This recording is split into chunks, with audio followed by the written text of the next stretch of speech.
Después vamos a ir propiamente tal a la clase, que es enseñarle a cómo analizar un poema, porque le ha costado mucho, y los trabajos que me enviaron, hay varios que les cuesta mucho interpretar poemas, y finalmente vamos a comentar la actividad que vamos a hacer del libro El Corsario Negro. Ya les voy a mostrar la pauta de evaluación y qué tienen que hacer, y cuándo me tienen que entregar el trabajo. Ya, vamos a retroalimentar entonces la clase de la clase pasada que tuvimos del romanticismo. Voy a compartir pantalla.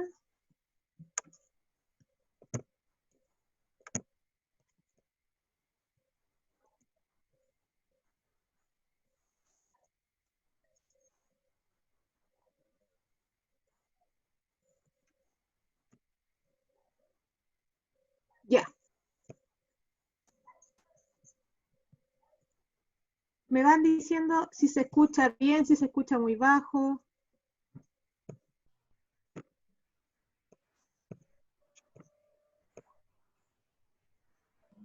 Está perfecto, profe. Se escucha bien y Ya. se ve ya la ¿Sí? pantalla. Ya. Lo que vimos la semana pasada fue, cierto, comenzar a ver la unidad 1, que corresponde a la idea de la libertad, ¿cierto?, en distintos tipos de textos. Bueno, empezamos con a ver la idea de la libertad en textos poéticos, ¿cierto? Y identificamos también características propias del movimiento literario llamado el romanticismo. Hicimos una parte introductoria donde analizamos estas imágenes. Hablamos del romanticismo como un movimiento literario que surgió en Europa a partir del siglo XVIII y vimos características, cierto, que tenían propiamente el romanticismo, la idea de individualismo, cierto, ya que son personas que estaban ajenos a la realidad que se encontraban a esa época, estaban en contra de las normas, ya, por lo tanto se alejaban espiritualmente y buscaban, cierto, su ser, la verdad de las cosas en el mundo que los rodeaba, en la literatura que realizaban, etcétera. Entonces también tenía una influencia propiamente tal la naturaleza, porque ahí se podía expresar su yo interior.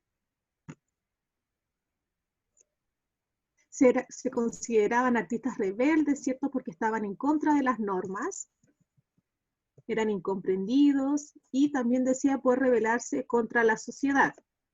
También tenían ansias de libertad, ya como eran personas, ¿cierto?, que se encontraban ajenas, buscaban esta verdad, ¿cierto?, y hacían sus propias reglas. Ahí encontramos la idea, ¿cierto?, de este pirata que navegaba, ¿cierto?, por estas tempestades y se reflejaba, ¿cierto?, en la naturaleza, en el mar donde vivía, y hablaba, ¿cierto?, de este tema de la libertad y lo que él sentía.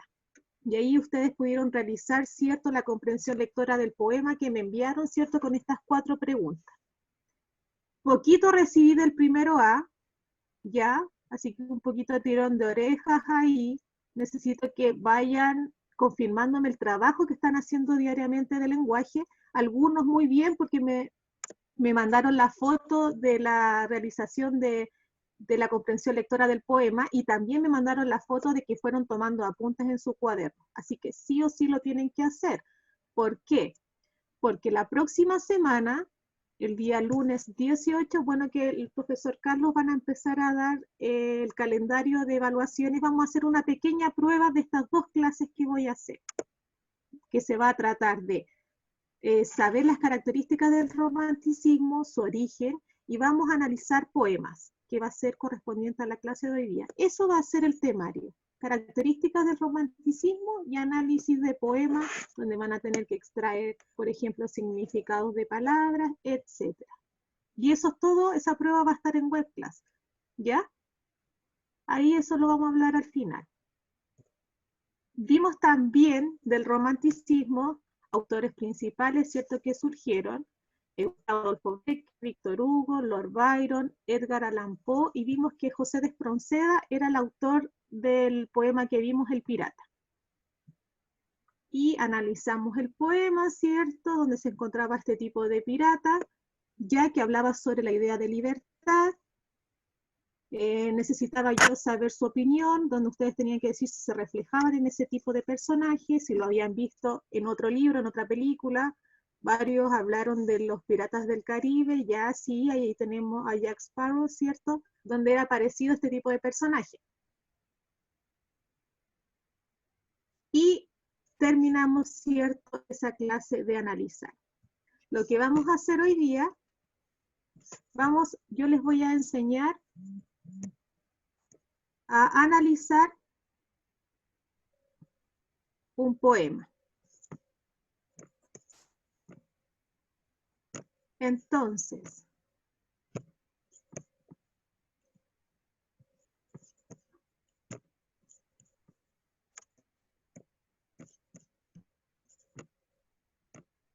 anoten ahí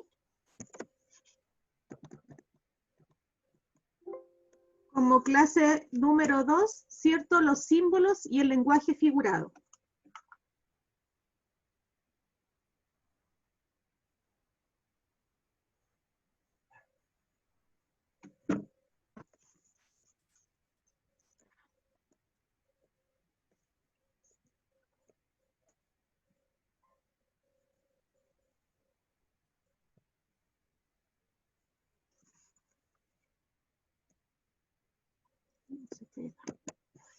A ver que se cambia un poquito. Ay.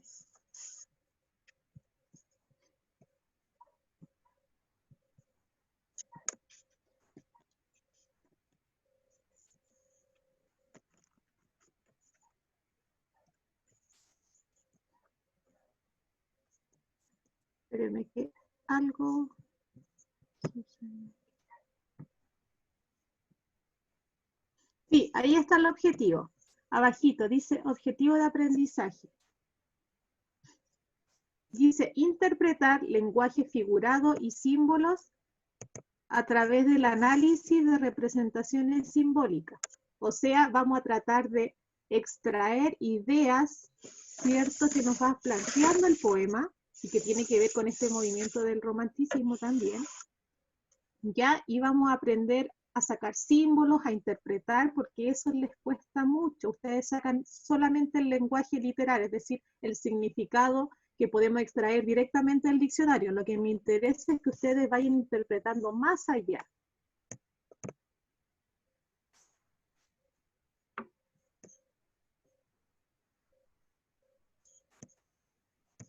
Ya, voy a exponer la clase paso a paso y voy a ir viendo el chat si van surgiendo dudas, ¿ya? Ya, este Power se los voy a mandar en el chat luego cuando finalice la clase. Así que si quieren vayan tomando apuntes así a la rápida y me interesa que me vayan escuchando y después yo se lo voy a colocar como link mientras resolvemos dudas al final y ustedes lo van a poder descargar, ¿ya? Así que no se esmeren tanto en copiar directamente lo que sale ahí. Ya. La idea de esta clase es analizar símbolos. Fíjense ahí en las imágenes que aparecen en la pantalla. Tenemos la idea de, ¿cierto?, de la libertad, entonces nos preguntan, ¿qué ideas abstractas, es decir, ideas que necesitan de nosotros interpretación, son representadas en este símbolo de la libertad? Sabemos que la libertad, ¿cierto?, es un símbolo, ¿cierto?, de justicia, de igualdad, ¿cierto? Podemos hablar en distintos símbolos de la vida cotidiana, de los derechos humanos, también tenemos igualdad, de libertad, y lo que nosotros vamos viendo, este tema ha sido muy tocado, ¿cierto?, en la idea del romanticismo. ¿Por qué la justicia se representa con los ojos vendados? ¿A qué se podría referir? Todas estas preguntas, como yo les voy a mandar el Power, me las pueden responder también en su cuaderno. ¿Por qué la justicia se representa con los ojos vendados? Podemos decir, a veces la justicia se interpreta, ¿cierto?, como algo que falla, ¿cierto?, porque no se puede ser igualitaria para todos. Y ahí surgen los peros, por ejemplo, en la misma noticia vamos viendo la idea de desigualdad, y ahí vemos, ¿cierto?, esta idea de la justicia a los ojos vendados. ¿Qué figura literaria se propone aquí? Podemos hablar, ¿cierto? Vamos a hablar de las metáforas, vamos a hablar de las reiteraciones, etcétera, en los poemas. Entonces tenemos que recordar aquí, un símbolo es la representación visual y perceptible de algún elemento o idea abstracto no perceptible sensorialmente. ¿Qué quiere decir? Un símbolo va a ser la representación visual de algo que no se puede ni ver, ni tocar, ni gustar, ¿cierto? Por los 5 sentidos. Y eso, ¿cómo yo le voy a dar significado a esa idea que yo no la puedo tocar, ni ver, ni sentir con mi interpretación? ¿Ya? Y eso es lo que necesito que usted haga en los poemas. Ya. Entonces, ¿qué vamos a hacer ahora? Vamos a analizar un poema, ¿ya? Y quiero que solamente me escuchen y vayan mirando, porque este Power se lo voy a mandar y ustedes lo van a tener ya en su computador y van a hacer tranquilitos la tarea después en su casa y me la van a mandar hasta el día viernes, me pueden mandar esta tarea. Ya, van a analizar este poema, ¿cierto? Llamado La Libertad. Seguimos tocando este tema de la libertad, ¿ya? Porque tiene que ver con la idea del romanticismo literario. De Paul Eluard, ¿ya? Vamos a hablar de este poema, ¿ya? Paul Eluard era un poeta francés de la primera mitad del siglo XX, era surrealista, también pertenece a esta idea del romanticismo, en el cual la imaginación y la libertad creativa jugaban un rol preponderante. Fue un artista muy creativo durante la ocupación de Francia durante la Segunda Guerra Mundial. Él hace un poema sobre la libertad. Ustedes lo que van a hacer en su cuaderno, me van a responder estas preguntas. Y eso es lo que me van a mandar como tarea, ¿cierto? A fines del día viernes. ¿Ya? Si lo quieren hacer hoy día, bien. Ahí voy chequeando los que me van mandando, ¿cierto? Los correos. Vamos a hablar por qué piensa, ¿cierto? Este autor de la libertad se menciona solamente al final. ¿Qué tienen en común los elementos sobre la idea de libertad? ¿Qué intenta hacer el hablante lírico? ¿Y qué actitud tiene en el poema? Eso les cuesta mucho y lo vamos a analizar ahora. ¿Qué significa el cuarto verso? Vamos a ver ahí. Cuando habla del eco de mi infancia. ¿Qué significa el verso en el sudor de las tempestades? ¿Y por qué piensan que se utiliza la figura literaria de la repetición? Ya, acá está el poema. Y yo les voy a enseñar cómo lo tienen que analizar ustedes cuando lo tengan y a la hora de hacer la tarea. Fíjense ahí. La libertad, ¿cierto?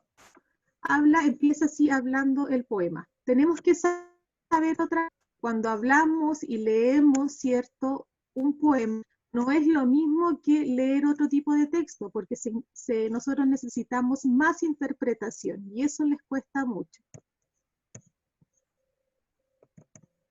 Cuando analizamos un poema, tenemos que tener otro tipo de actitud. Tenemos que saber que vamos a tener que interpretar cosas que están escondidas, ¿cierto?, en las palabras, y vamos a tener que también ver que hay palabras, adjetivos que me van a ayudar a poder interpretar, ¿cierto?, los sustantivos que se encuentran ahí. Hay palabras que se van a repetir y vamos a preguntarnos por qué se repite a lo largo del poema, porque tiene un significado específico, ¿ya? Tenemos que abrir el pensamiento para poder decir que no es solamente lo que me dice ahí de manera literal, sino que necesita mucha interpretación.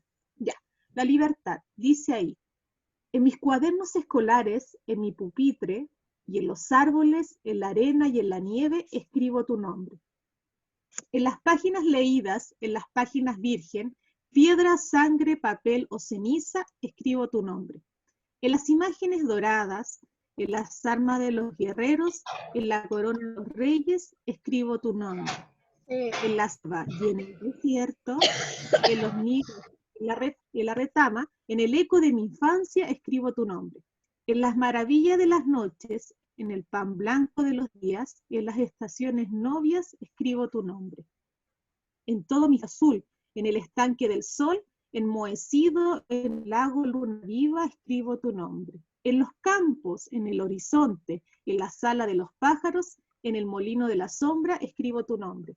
En cada suspiro de la aurora, en el mar de los barcos, en la montaña desafiante, escribo tu nombre. En la espuma de las nubes, En el sudor de las tempestades, en la lluvia densa y desabrida, escribo tu nombre. En las formas centelleantes, en las campanas de los colores, en la verdad física, escribo tu nombre. En los senderos despiertos, en los caminos desplegados, en las plazas desbordantes, escribo tu nombre. En la lámpara que se enciende, en la lámpara que se apaga, en la casa de mis hermanos, escribo tu nombre. En el fruto dividido, en el espejo y en mi cuarto, en la concha vacía de mi lecho, escribo tu nombre. En mi perro goloso y tierno, en las orejas iniestas, en su pata torpe, escribo tu nombre. En el trampolín de mi puerta, en los objetos familiares, en la oleada del fuego bendito, escribo tu nombre. En la carne entregada, en la frente de mis amigos, en cada mano que se extiende, que se tiende, escribo tu nombre. En el cristal de las sorpresas, en los labios atentos, por encima del silencio, escribo tu nombre. En mis refugios destruidos, en mis faros derrumbados, en el muro de mi tedio, escribo tu nombre. En la ausencia sin deseo, en la soledad desnuda, en los peldaños de la muerte, escribo tu nombre. En la salud recobrada, en el peligro desaparecido, en la esperanza olvidada, escribo tu nombre. Y por el poder de una palabra, vuelvo a vivir. He nacido para conocerte, para nombrarte. ¿Ya? Entonces, fijemos que se reiteran muchas palabras y empieza a hablar, ¿cierto?, de distintas realidades. Antes de eso, ¿cierto?, yo les enseñé que un poema tiene 3 aspectos que nosotros tenemos que analizar: hablante lírico, motivo lírico y objeto lírico. Entonces, cuando nosotros hablamos del hablante lírico, me refiero a quién me habla. Cuando esa persona no muestra, por ejemplo, el género al que pertenece, si puede ser una mujer o un hombre, decíamos que podíamos darle un género neutro, ¿ya? Entonces podríamos decir, ¿quién es el hablante lírico o quién me habla? Podríamos decir que es una persona, hablemos del ser humano para que suene más bonito, más literal, ¿ya? El ser humano se encuentra en una constante búsqueda de vivir.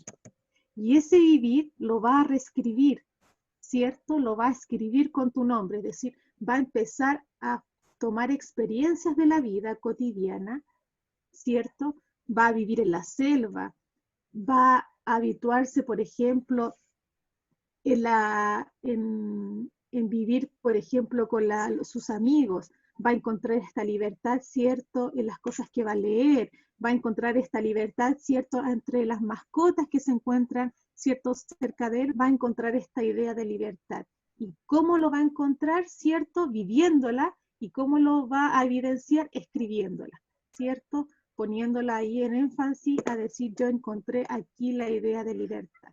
Entonces, ¿quién es el hablante lírico? Una persona, ¿cierto?, que está en constante búsqueda de este vivir, de esta idea de libertad. ¿Cuál es el motivo?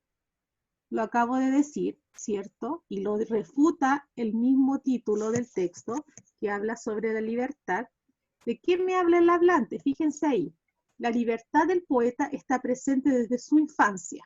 Claro, porque por ahí sale la idea de, ¿cierto? Dice ahí, en los ecos de mi infancia, ¿cierto? Desde ahí parte también la libertad, desde ahí él empieza a buscar como ser, ¿cierto?, la idea de libertad. Y ustedes también buscan la libertad en su infancia porque empiezan a crear juegos, ¿cierto?, entretenidos, empiezan a descubrir su imaginación, y ahí desde ese momento, cuando se hacen independientes en esos pequeños juegos, están buscando su propia libertad. ¿Ya? Entonces, ¿de qué nos habla el texto? De la libertad del poeta, está presente desde su infancia, en sus pensamientos, en las cosas cotidianas. Fíjense ahí que habla hasta de su perro, ¿cierto?, goloso, desde la amistad, donde se estrecha la mano con sus amigos, de sus temores, que habla sobre la ausencia, ¿cierto?, de la idea de soledad que se encuentra en su yo interior, y penas, y con su palabra, ¿cierto?, empieza a proclamar, y con su experiencia empieza a proclamar y a encontrar esta idea de libertad. Entonces, cuando yo les pido interpretación, ustedes ya tienen esta idea, como yo les estoy comentando, la idea de este poema, cuando me respondan las preguntas anteriormente, en su cuaderno ya tienen la idea de qué se trata el poema. Entonces, cuando ustedes me contesten, por favor, contéstenme con respecto al poema y no se vayan a otra idea.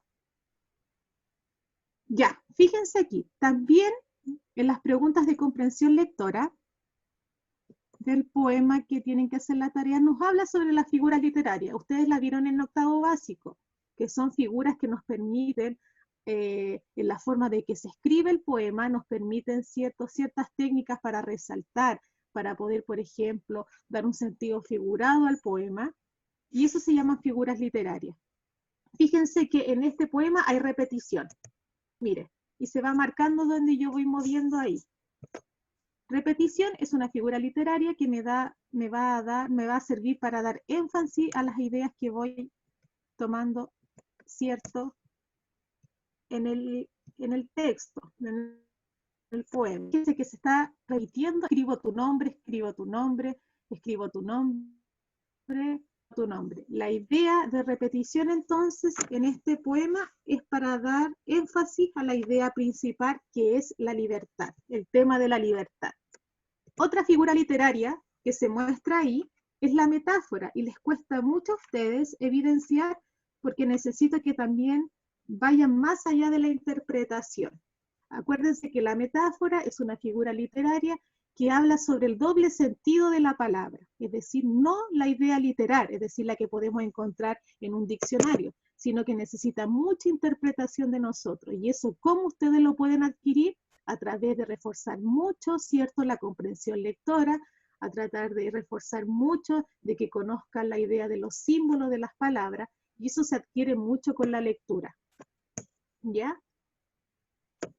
Y también ustedes también las pueden evidenciar en las canciones que ustedes escuchan. A veces las canciones, las letras, no solamente son literarias, lo que significa ahí solamente, sino que tiene un trasfondo, ¿cierto? Y eso ustedes también a veces lo pueden captar. Y eso se va adquiriendo a partir del desarrollo de su propia lectura.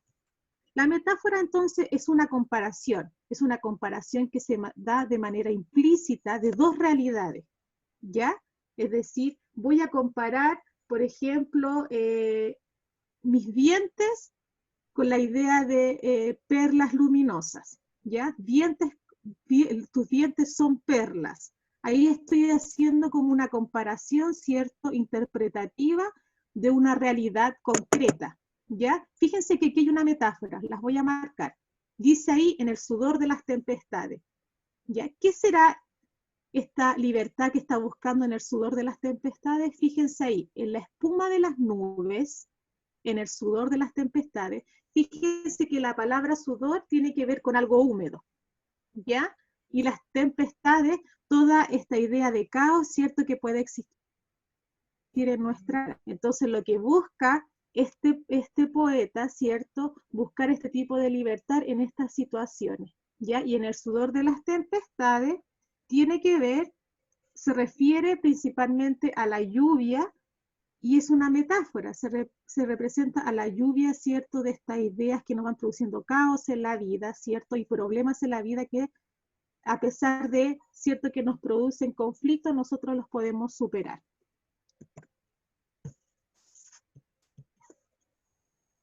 O metáfora que puede aparecer ahí tiene el eco de mi infancia y que se refiere principalmente a los recuerdos, ¿cierto?, que nosotros tenemos de nuestra infancia, de nuestros primeros pasos, las aventuras que nosotros vivimos de buscar imaginación, de buscar nuevos horizontes, ¿cierto?, como pequeños, y que ahí nosotros también implantamos la idea de libertad. Cuando nuestras mamás, ¿cierto?, nos dejan experimentar con la tierra, con los juguetes, con nuestra imaginación, desde ahí el poeta también implanta, ¿cierto?, la idea de libertad. Entonces, fíjense que este pequeño análisis ustedes tienen que ir haciendo cuando vayan respondiendo a las preguntas de comprensión lectora que les di anteriormente. Como les voy a mandar el Power, se van a dar cuenta.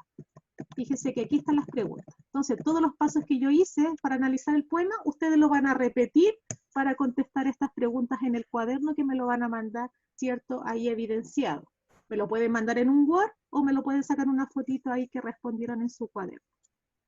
Y que al final yo ya les comenté todas, ¿cierto?, las preguntas en un un sentido general, vayan escribiendo mejor en su cuaderno. Entonces, analizando este poema, vamos a hacer el cierre de la clase y nos vamos a ir, ¿cierto?, a la idea del trabajo del libro. Entonces, como actividad de cierre, decimos que, ¿cómo se podría relacionar la siguiente imagen, ¿cierto?, que estamos viendo con el tema que hablamos? Fíjense que el paisaje para los románticos tiene que ver mucho con la expresión de su interioridad. Por eso yo mostré esa imagen que se encuentra ahí, ¿ya? Porque ellos todo lo que van a observar del paisaje, ¿cierto?, va a reflejar su interioridad, su soledad, a lo mejor la felicidad, el encuentro consigo mismo. Entonces, ¿cómo se podría relacionar esta imagen con lo que conversamos ahora?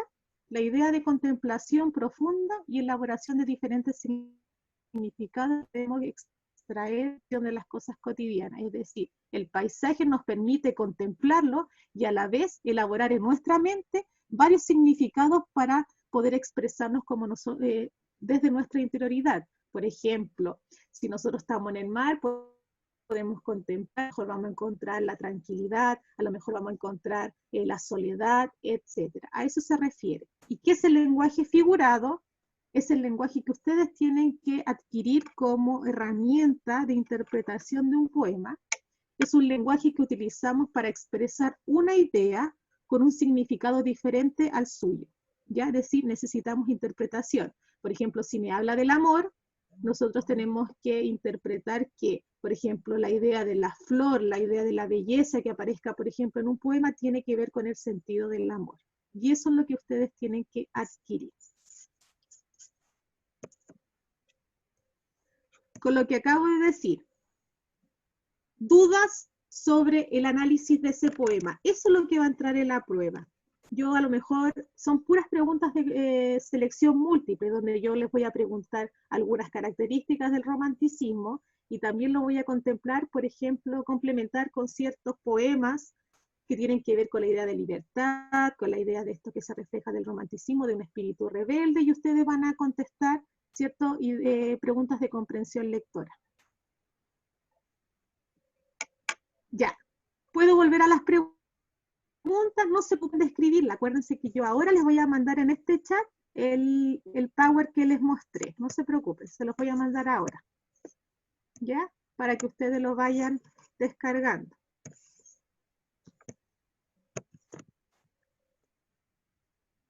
Ahí se está cargando. Pensé que se está cargando y los voy a mostrar. Ya, chiquillos.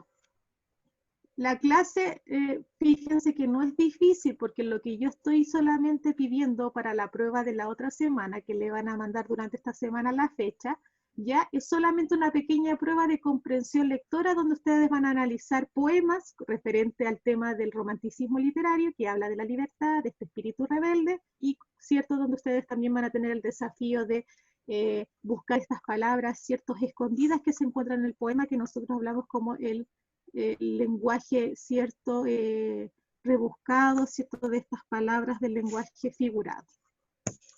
Ahí está cargando todavía.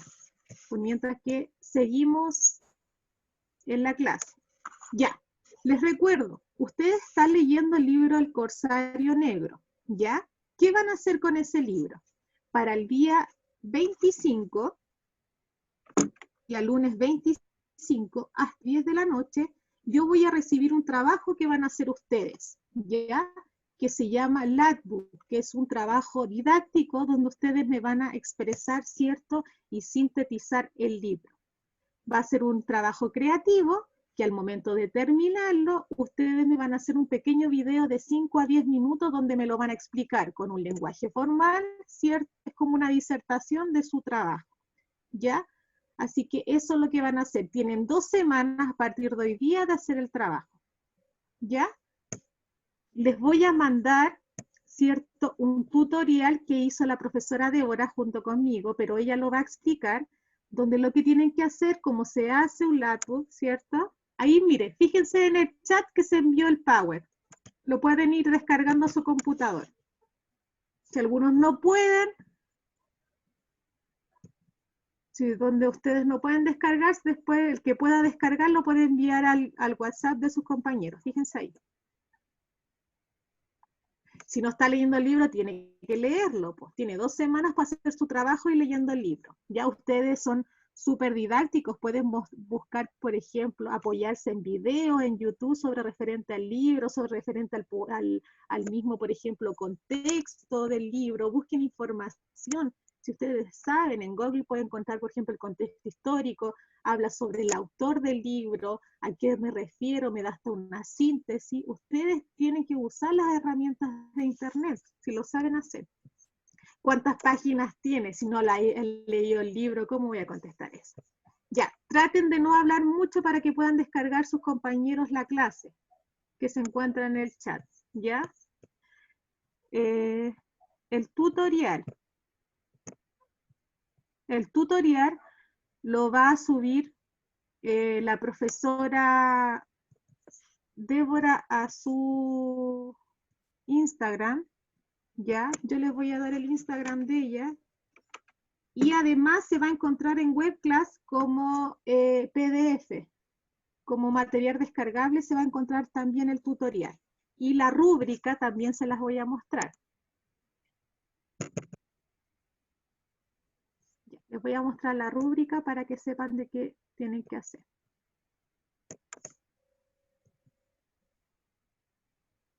El libro se puede descargar en Google, escriben El Corsario Negro, libro F, y le va a aparecer el formato y ustedes lo descargan y lo pueden leer desde el computador o desde el celular.